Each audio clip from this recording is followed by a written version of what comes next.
What are some of the hidden or stealthy retirement killers that can torpedo a great retirement plan? What are they and how can you overcome them? I've got that and more coming up.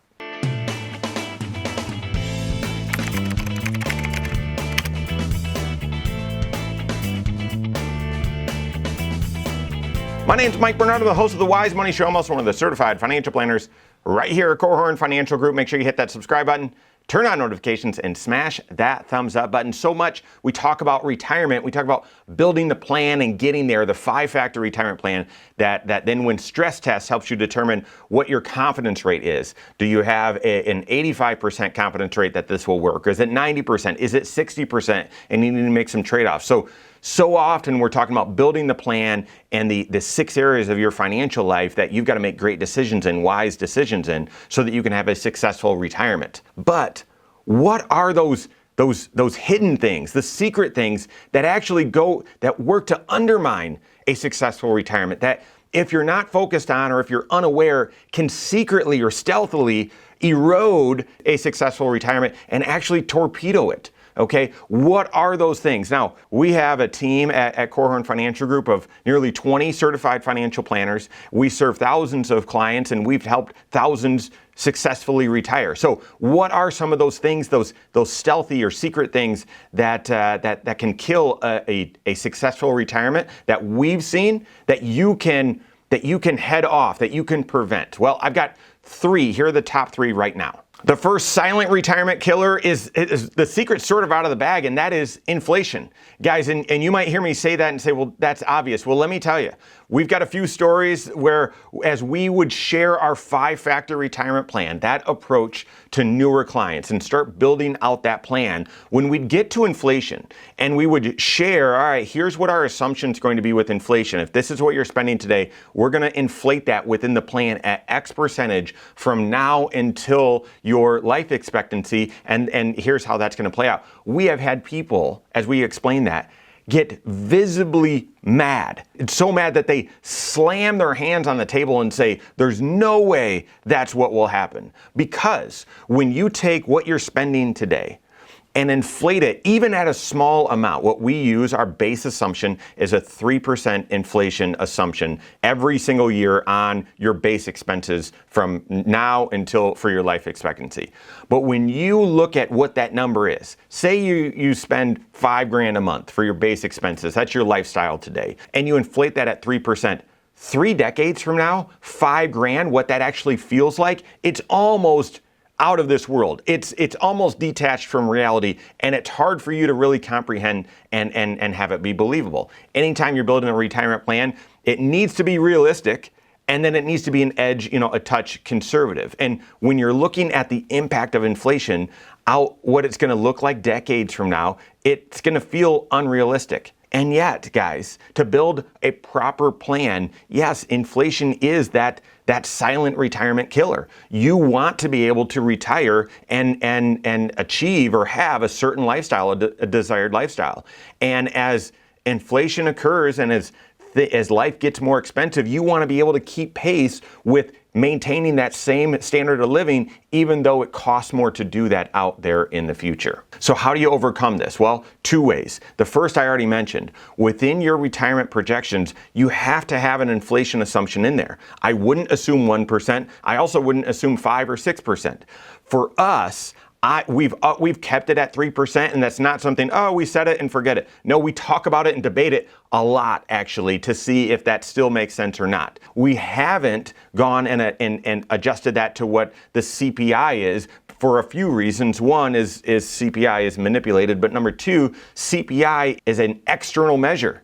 You have a decision, you have choice. And oftentimes, even if your standard of living is, we like to go out to eat a couple times a week, if going out to eat at your favorite restaurant becomes more and more and more expensive, you might go out to eat, but start shifting restaurants, right? Going to Culver's instead of going to Applebee's or whatever it is. That's just normal behavior, that substitution. And so we've said a 3% inflation assumption for throughout your retirement is appropriate. So you're going to want to know what that number is, bake it into your financial plan, and plan off of it. But then the second thing that you need to do to help overcome this silent killer is be aware, be cognizant, be intentional about what areas of your retirement income are going to be combating and overcoming inflation. Social Security does have a cost of living adjustment on it each and every year. Hopefully, if you have a pension, that does as well, although many of them don't. And then finally, your overall investment mix. In retirement, a lot of people want to really significantly reduce the amount of risk they're taking, especially once they see some volatility in the market. However, doing so can drastically undercut your ability to exceed and overcome inflation over the long term. So building in an appropriate inflation adjustment or assumption into your retirement plan, that's one, but then also strategizing for your income portfolio on how you'll be able to overcome or keep pace with inflation. That's how you overcome this first silent killer. The second stealthy issue that can torpedo a successful retirement are taxes. And here's the example. Working with someone early in my career where they had predominantly built up all of their wealth and well over $1 million, but all of it was in pre-tax investments. And they had no other income sources other than Social Security. And therefore, anytime they needed to spend, well, it was going to cost them taxes. We want to buy a new car. It's going to cost them taxes. Well, we wanted to do more trips this year. It's going to cost them taxes. We need to do a remodel on the house. It's going to cost them taxes. And they, in their own calculations before coming to us, had no idea. We're actually expecting, well, we'll stay within this tax bracket. But the first several years of retirement, they were in a tax bracket almost double what they expected, because every time they wanted to spend money, they needed to pay Uncle Sam. And again, if you want 10 grand to spend, if you need 10 grand to spend, you need to take out, say, 15 or 17 in order to withhold the appropriate amount of taxes so that you net 10 grand. So this issue, this stealthy retirement time bomb actually can wreak havoc and cause you to pay significantly more, thousands of dollars more in taxes over your lifetime or over your retirement, if not multiple lifetimes. So how do you overcome it? Tax planning. Tax planning. This is one of the 6 areas of your overall financial life: present financial position, protection planning, tax planning. That's the third area of the 6. And this is different from tax preparation. Tax preparation is reactive. It's looking backwards. It's looking at last year and saying, all right, what happened? Let me get the right number in the right box and fill out an accurate tax return. Tax planning, though, is forward-looking. So even while you're saving up for retirement or even in early retirement, you're forward-looking and saying, well, what opportunities exist for you to pay the least amount of tax over your lifetime, if not multiple lifetimes? Sometimes that includes paying more taxes today so you can avoid higher taxes out there in the future, i.e. making Roth contributions, doing Roth conversions. So the point here is doing that ongoing tax planning work so that you're aware of what strategies exist for you to pay less taxes, and then through the financial planning process determine which of those strategies it's wise for you to implement and which of them you should pass on. Doing so, having the habit of doing that tax planning on an ongoing basis, will mean you show up in retirement and go through retirement with tax diversification. When expenses come up or when you want to spend money, you've got choice. Well, do we draw it out of an area or a bucket where we're going to pay tax, or do we take some from there but then draw out from another area where it's going to be tax-free, or another area where we've already paid tax on it?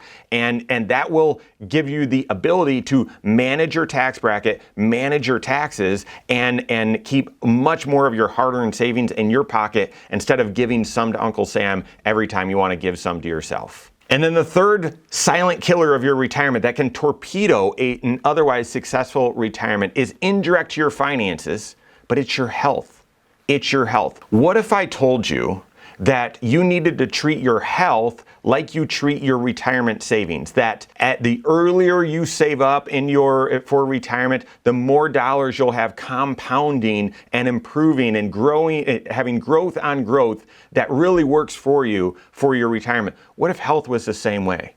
What if focusing on your health early on in your career will compound those healthy choices, or having a healthy lifestyle will compound in retirement and actually make your retirement more enjoyable, but also more affordable? Guys, it is that way. So many people spend the early part of their years building up financially and destroying so building wealth and destroying their health, and then in retirement use their wealth to try to regain their health. Guys, I would encourage you, treat your health like you do your long-term retirement savings. Focus on that and it will compound for you. It will pay dividends for you. Here's tangibly what I mean. If you get to retirement and have neglected some of your health, you're going to have more out-of-pocket expenses. It's going to be more expensive for you to get Medicare. It's going to be more expensive for you when you're going to have more surgeries. You're going to have more expenses related to your health.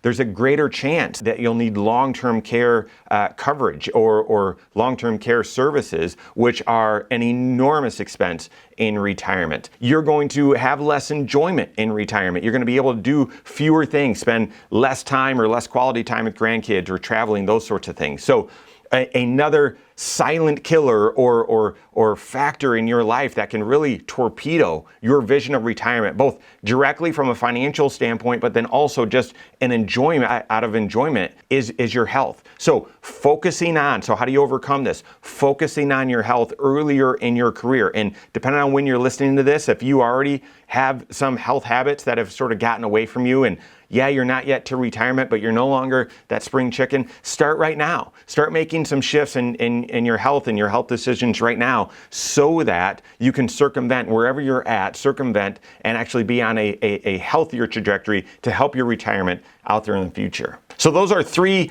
big silent killers that can torpedo an otherwise successful retirement. Work with your certified financial planner on that so you have a strategy to overcome each of these, but then all of the others as well. So work with your CFP on that. If you don't have a CFP on your team, contact one on my team. Find us online, Korhorn.com. That's Korhorn with K, wisemoneyshow.com. You can find us there as well, or send us an email, info@Korhorn.com. All right, there you have it. Go on and take your next wise step in your financial life.